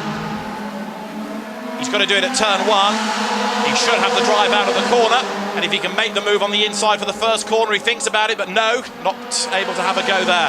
Right, this has ruined it for Farfus now. He's stuck. He's been stuck there for half a lap. Da Costa fighting back against Molina, but Farfus, I'm afraid, by a combination of when the safety car came out and by traffic now, he's not going to score a podium, and he's going to be really fighting to find a way past Mortara. But he is fighting and trying to find a way, but now Molina is coming into it. They touch, and there's some of the bodywork has gone off there, a couple of the fins. Came off the Audi, so the bite a bit. Molina made the move, and it was his car that suffered the damage. Da Costa is all over him like a rash as well now, but Farfus dropping away because he's got to defend, so I'm afraid even a top 6 result is looking as though it's going to disappear. We might squeeze 2 more laps out of the race. Clock ticking away. Molina goes for the inside. Farfus defends, but by having to defend like this, so of course Mortara is getting away, and Farfus has got a problem. I think he just does not have the pace anymore. Maybe he suffered in that little clash with Molina, but look how Mortara has got away, and now Da Costa up the inside. That's what BMW needs. Has he gone through? Yes. And he hangs Molina out to dry. One BMW upper place, and now Da Costa, I would expect, will let Farfus get away. Wow. Now this is Ekström, who's got third against Glock, and Wittmann on a quicker car gets past Glock as well. That I think was team orchestrated. But to do that, what they have done is had to let Ekstrom get by as well. So this is your battle for third place. It is Ekstrom versus Wittmann. Timo Glock has let them go in a quicker car. Ideally, of course, it was only Wittmann he wanted to get through, but Ekstrom seized his chance. Can Wittmann capitalise on Glock's generosity? Here it was. So you can see here, that's how Ekstrom, well, to be fair, Ekstrom was through, wasn't he? Here is Marco Wittmann. But at this stage, we're seeing in replay. So now Ekstrom, well, Marco Wittmann has got to try, with just 2 minutes remaining. You're right in saying that Ekstrom had got through on the inside, but that replay didn't explain where all the time had been lost, because we'd already seen the fact that Ekstrom on that second restart had fallen away. So I still think that Glock, because he had a slightly slower car, was being encouraged to let Wittmann by. The trouble was that, of course, in order to let Wittmann catch up, Ekstrom had to be there anyway. Yes. And so he seized the opportunity, and you can see why BMW is keen for Wittmann as the championship leader to gain as many places, because he's got a car that looks quicker than the Audi. In the background, Muller comes up to have a go at Glock now as well, and he has gone past. So Nico Muller, who remember pitted early to go onto the harder tyre, is up into 5th place. It is Martin Spengler, Ekstrom, Wittmann. 5th now is Muller, 6th is Glock, 7th over the line is Vitoris, 8th is Wehrlein, and in 9th place it is Mortara, still fending off a frustrated Farfus. So this is the last lap as Antonio Felix da Costa and Molina get together. My goodness me. Last lap of the race. And, well, Maxime Martin out on his own. Look at that, 4.5 seconds he's got as comfort over Bruno Spengler in P2. Then it is Matthias Ekstrom. Then it is Marco Wittmann. Can Wittmann do anything about Ekstrom and land that final podium place, which would be great news for BMW and great news for his championship lead as well? I'm not sure. I don't think he can do it. I think Eki is heading for the 3rd step of the podium. And 3rd place from 11th on the grid, which goes to show you can never underestimate double champion Matthias Ekstrom. But Maxime Martin has absolutely starred this weekend. The checkered flag is just around the corner. He's never raced here before. First pole position, his first DTM win is coming his way. So Maxime Martin then heads towards the checkered flag to make history in the DTM. And what a weekend the Belgian has had as he takes the checkered flag. Maxime Martin takes the win. Here comes Bruno Spengler to take P2. And P3 surely is going to go the way of Matthias Ekstrom. Valiant effort from Marco Wittmann. There was just 1/10 between them as Wittmann takes P4. Nico Moller, P5. Then it's Timo Glock, Christian Vitoris, Pascal Wehrlein and Augusto Farfus having a go right towards the very end as well. What a race. Farfus gets 10th in the end, but I'm afraid all the calculations were right in terms of what he could do, but he wasn't able to match the lap times. He wasn't being able to close quickly enough, and then he got stuck in traffic and he wasn't able to work his way through. Well, it's turned out to be a decent race for sure. Drama all the way through. This was the last couple of corners with the DRS enabled. Farfus on the outside of Mortara, but he never had the true car speed, did he? Even on the softer tyre, Farfus, who qualified 6th, just for whatever reason, didn't seem to have a car that was capable of doing the lap times he needed to be doing. Absolutely extraordinary race that we have just enjoyed. And alongside me, I've never seen a man work through so many strategies and so many pieces of paper during the course of the races. Those safety cars really threw everything out, didn't they? And just proved the point that when it comes to racing, nothing in DTM can ever be taken for granted. I still think that was the race that got away from Mike Rockenfeller, but having seen Farfus on that second stint and the way that he was struggling, I know it was a different car, different driver, and Rockenfeller had been quicker anyway, but it wasn't going to be a shoe-in. But I still think that Rockenfeller would have been for the podium, if not the race winner, but it was looking so good for him. But for BMW, it ends as a 1-2-4. Jens Marquardt, we'll hear from in a moment, I'm sure. A very happy man with Maxime Martin taking victory. So yeah, Jens Marquardt is now with Verena. Mr. Marquardt, congratulations. 1, 2, 4 and 6. Absolutely amazing. What do you say about your young Belgian man? Well, I'm really impressed. I'm deeply impressed. I mean, this weekend has been really special here for him, and he just didn't do anything wrong. And just like Marco did a few times this year, looks like those young guys, they just don't have any nerves at all. They just drive away and that's it. And I'm really impressed. But Bruno behind did a great job. Sorry for Timo. He fought hard, but had a bit of a problem at the end technically. And yeah, but Marco was there, so scored big points for BMW, which was important to do here. And really a great show for the fans as well. So very good race. So you're enjoying a double victory? Absolutely. All right, thank you very much. Back to you guys. Thank you very much, Verena. And Jens Marquardt then, very, very happy man indeed. And what he said there is absolutely right. What a race that's been delivered for the fans and for us as well. Okay, confirmation then. Maxime Martin takes the win from Bruno Spengler, Matthias Ekstrom P3. Marco Wittmann then championship leader P4. Nico Muller, Timo Glock, Christian Vitoris. Then it's Wehrlein Mortara. Augusto Farfus P10. Antonio Felix da Costa, then Miguel Molina. With then Tomczyk Wickens, Juncadella, Paffett, Joey Hand, Vitaly Petrov out, of course, Tombe Rockefeller, Scheider, Duresta and Jamie Green.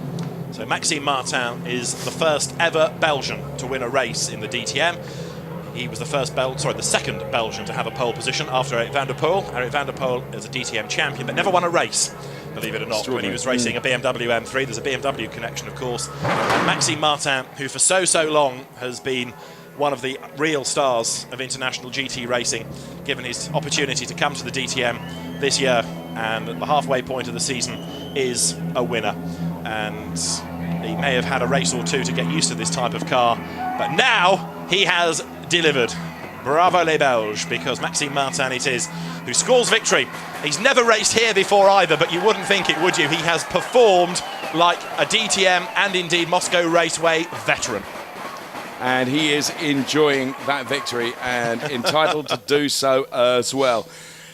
Of course, arguably did all the hard work yesterday in qualifying, and then, you know, just had delivered a supreme margin over Bruno Spengler in P2. So a fantastic job that Maxime Martin has done. And if we think we're hot up here in our commentary booth, you've only got to look at the overalls of our racing drivers as well, and Bruno Spengler there. Wow, been so hot and been such a dramatic race. Well, Maxime Martin, a real hero for the reasons we mentioned. That first victory for him, and indeed the first Belgian to win a race within the DTM. But other stars I would offer you, Matthias Ekstrom getting himself up to third place. And if you have a look further back from those that qualified badly, Martin Tomczyk got himself up to 13th in the end, which was a valiant effort. But for the championship, Marco Wittmann for BMW now 20 points ahead of Matthias Ekstrom, who's just 9 ahead of Bruno Spengler. And Wittmann coming home in 4th, good for the championship. So Ekstrom up to P2 in the points now, was P3 going into this race. And, well, the 20-point margin that Marco Wittmann has, we're at the halfway stage of the season with the completion of this race here at the Moscow Raceway, and Marco Wittmann leading the championship, but the race win, and a supreme race win from this man as he crossed the timing line and took the checkered flag. Maxime Martin, what a star you are. Augusto Farfus, though, a little disappointing in that second stint because the pace just was not there. Now, whether there was something not quite right with the car from early on, we'll have to find out post-race, but he wasn't able to hack into the deficit as rapidly as anticipated. I know he didn't have that many laps in which to do it, but even with another 2, he would have struggled because he was still 21 seconds back at the end. Let's hear from the third place man, Matthias Ekstrom. Yes, here's a man who fought like crazy, Matthias Ekstrom. Congratulations for your third place. Thank you very much. It was a great race. I mean, I had a lot of action in front of me with cars crashing and so on, and I had some cool overtaking maneuvers. So actually it was a good race. Car was working pretty decent, so I'm just happy driving around. Congratulations, great race for you, and now I guess you've got to go, so someone pulling on him there. So at least we got to hear from Eki, and later on we'll hear from the other two. So back to you guys. Poor Verena trying to interview Matthias Ekstrom, and he's being pulled out of the way. Goodness me, well done, great work, Verena. Working jolly hard to get those drivers for us. And of course, she'll be getting Maxime Martin and Bruno Spengler equally. But Matthias Ekström did a great job off the back of his rallycross success last weekend as well. And I love the downplayment of all of that. I was happy just driving around. Yeah. You know, the fact that he's battled his way up the order, the fact that in one of the fastest touring cars on the planet he gets third place after a really hard race, but was super cool, super Swede, takes third position and, as you rightly say, puts himself back in the mix for the championship. But Maxime Martin with 25 points for that race win there in replay, being congratulated by Martin Tomczyk, who knows what it's like to score your first DTM win. It's a very special moment for Maxime. I don't know where his dad will be watching this race from, Jean-Michel, but I think he's going to be very, very proud indeed. In the 1970s, Jean-Michel was a real legend in Belgian touring car racing, and as I think I mentioned in qualifying, still competes to this day in historic Formula One races. Great enthusiast, great competitor, and we'll be very, very proud of his son. He's been very proud of his success in GT racing, but to come to a championship like this and to be a winner in his first half of his first season is a mighty achievement indeed. Robert Wickens, Daniel Junqueira walk down the pit lane. Gary Paffett likewise with some hard luck and disappointment stories to tell in the Mercedes camp once again. Christian Vitoris, the top Mercedes driver, in 7th at the end. Which is probably or potentially better than maybe we would have expected. I think you're right about that. We're going up to the podium very, very soon. In fact, there we go right now. And, well, a man that is supremely delighted, and rightly so. Jumps to the top step of the podium. Here comes Bruno Spengler right now. And cool as a cucumber, Matthias Ekström then, who we heard from Verena just a few moments ago, congratulates Bruno Spengler and Maxime Martin. And we are 5 races in, and it's 3-2 BMW against Mercedes, which means Audi has yet to win in DTM 2014. As for the first time for a race winner in the history of the championship, we'll hear the Belgian national anthem.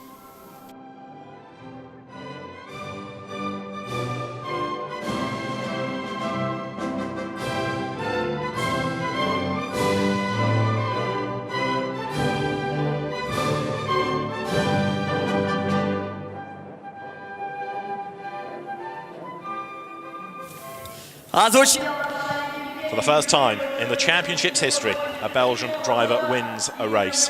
And Van der Poel is watching as well as the man that won the championship in 1987. He'll be very proud of his fellow countryman's achievement. Mr. Kim Jong-woo, the general manager for Hankook in Russia, hands over the winner's trophy.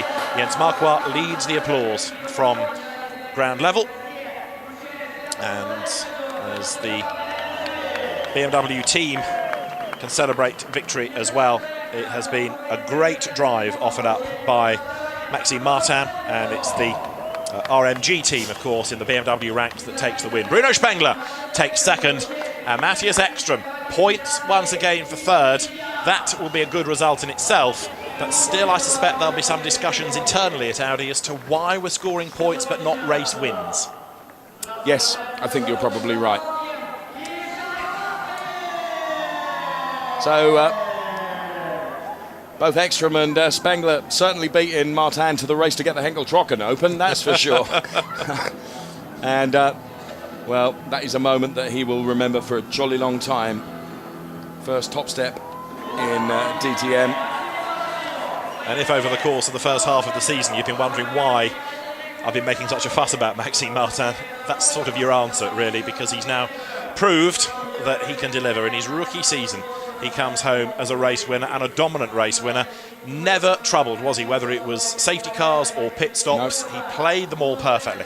And what was remarkable was the minute the safety cars had gone back in, he just went back into the mode that he'd been in and begun to open up that gap to Spengler again. Yeah. You know, just clean, consistent, quality laps every time. But that is the mark, I would be tempted to say, of a long-distance sports car GT racer. Because if you're told in, for example, the Spa 24 hours, right, you're in the car for 3 hours and we need you to be doing that lap time, and he can do it lap after lap, bang, bang, bang, bang, bang, then it's almost second nature. You know, you're released, you go back onto your target lap time and you carry on. And he did it. Bruno Spengler lets the bottle drop. Maxime Martin lets the bottle go. And the RMG engineers have got much to celebrate once they've left the Ministry of Silly Walks, obviously. Well, podium done and dusted. And they pose for yet more photographs here. What a dramatic race. And what a drive by this man, Matthias Ekström, 11th on the grid. And with guile, with strategy, with racecraft, and with a little bit of good fortune, eliminating cars ahead of him, he comes home in third. Bruno Spengler just never looked to be as quick as Maxime Martin. He didn't do anything wrong, but his lap times just weren't as quick. The gaps opened up in the first, second and third periods of the race, interrupted by safety cars. And this man has been peerless. Maxime Martin has won in the DTM for the very first time with one of the most impressive drives we've seen for a long time. Yes, as we mentioned just moments ago, each and every lap that he did was faultless. And Barina is down there now with both Bruno Spengler and Maxime Martin. Yes, indeed. Actually, I'm here with all three, and just one thing's got to be mentioned. Matthias' trophy just broke, but we heard glass is a lot of luck, so that for the future. But first of all, Maxime, you did a phenomenal job. Your first pole yesterday and now your first victory. I mean, you've just got to be absolutely thrilled. Yeah, it's just unbelievable. I'm still not realizing. It's just amazing. It's my 5th race. And one pole, one victory, it's just great, and I have no words. And yeah, thank you BMW, thank you the team, thank you. And one man who also fought so incredibly hard is Bruno Spengler. 2nd place, congratulations. You're smiling, you're happy. Yeah, I'm happy. It was a good weekend. You know, we started a bit difficult in free practice yesterday. Struggled to find the right setup. You know, Maxime was very quick today, and he did an amazing job. Congratulations to him, really great race. He just make no mistakes, and he was quick, so you know, we have to carry on working, but it's great points for BMW. You know, it's really good, 1 and 2. I think Marco is P4, so that's also pretty good. In general, for us, it's good, even though the safety cars and all this, you know, it could have gone completely wrong, but we made it, so I'm very happy. Thank you to my team Schnitzer and to BMW Motorsports. It's a great day for us. Certainly is. Thank you so much, Bruno. Do enjoy 2nd place. And now, Bruno, that is. Now back to you guys. Thank you, Verena. Well, Bruno, you're absolutely right. Marco was in P4. As we look at the Moscow Raceway flag, and, well, all the promise coming into this weekend in Russia has been delivered. Great weather, great circuit, great racing too. We weren't really sure what to make of it before the weekend. Some people were fearing that it wouldn't lend itself to overtaking, others thinking that turn 13 would be good for action. It certainly was. We had drama at other places as well, and the safety car has been quite busy this season because of the nature of circuits or indeed weather conditions, such as Ossersleben or the Norris Ring. But here in sweltering heat, the safety car busy, partly because of that mechanical drama that befell Scheider and then the clash between Rockenfeller and Tombe. But had that safety car, or had there been a safety car after those that started on hards switched onto the option tyre, it would have been a very different story altogether. But yeah, for the likes of Martin and Spengler, it did work out just about perfectly. I'm still intrigued to know what was going on for Farfus in that 2nd stint. I know he never had the fastest car this weekend, but the lap times just weren't good enough, and whether it was any legacy of an early problem that the car had picked up, or whether it was just the general lack of car speed that he's had over the course of the weekend, relative lap, because he still qualified 6th, which ain't half bad, but he just was not able to do the lap times he needed in the 2nd stint for him when he'd switched onto those softer tyres. We'd said he needed to be at least 2.4 seconds a lap quicker. He wasn't getting on every lap even to 2 seconds faster, and yet that was the kind of margin people were pulling in the 1st stint. And it wasn't all down to traffic, because he rejoined with a clear road ahead of him. Yes. Well, of course, those cars that we lost in the course of this race, Tombe and Rockenfeller, for that incident which Mike has held his hands up for and said was completely his fault. Timo Scheider with a fault with the car, and Paul di Resta and Jamie Green we lost earlier on, didn't we? And there you can see the stricken Mike Rockenfeller car being returned to the paddock right now. It was Timo Glock's move on him when Glock was on the soft tyre, Rockenfeller on the hard tyre in the early stages of the race. And Rockenfeller defending for all he was worth, but the Schaeffler Audi having to give best. This was the fight between Augusto Farfus and also the brave Mercedes up on the inside in the hands of Christian Vitoris, who yet again Vitoris was able to gain lots of ground. We had the fight between Wickens and Tomczyk, but Antonio Felix da Costa as well, trying to get himself in the mix late in the race. He finished 11th, just out of the points. That was the incident that I was mentioning just a few moments ago between Tombe and Mike Rockenfeller. Basically, we've heard that Rocky locked up, didn't he, and launched into the back of Tombe. As you so rightly said, it wasn't that that caused the damage. It was as Tombe spun and then caught the Rockenfeller car again. That's what caused the damage to Mike Rockenfeller. But what it did do, of course, it completely ruined both Mike Rockenfeller and Adrien Tombe's race. You called it right at the time, because it was Rockenfeller with that puff of tar smoke slithered into the back of Tombe, and then bang, as the Schaeffler Audi went round the outside. Tombe was on that same trajectory. They met in the middle, and Rockenfeller knew he'd put two Audis out of the race and potentially the race win that got away. So huge frustration for him. Delight, though, at BMW, and in the end, Matthias Ekström left to uphold Audi honour. Second half of the year is going to be fascinating, isn't it now? The young pup, Marco Wittmann, taking on the old master, the oldest man in the championship, Matthias Ekström. It always used to be Bernd Schneider that was able to keep on winning the odd race and winning titles and taking points, and had this tremendous career in the DTM. And I know the whole shape of the championship has changed, as we've said, over the course of this year. It's now very much about the young career racing driver. But you discount Matthias Ekström at your peril, and he's reminded people of how good he still is, and he's back in the mix, and the championship fight is far from over. Yes, it bodes well for the remaining races that we have in the second half of the season. Up next, off to the Red Bull Ring in Austria. Then we return to Germany and the Nürburgring. And then there is a trip to China, which is going to be new for this year after the Lausitz Ring, and Hockenheim is the season finale. The great atmosphere that the last round always has, and hopefully it's going to be a fantastic decider for the championship. So, a race won by Maxime Martin. The cars are, as you look at some of the highlights in replay, just going now to the scrutineering area, which they will have to go to post-race.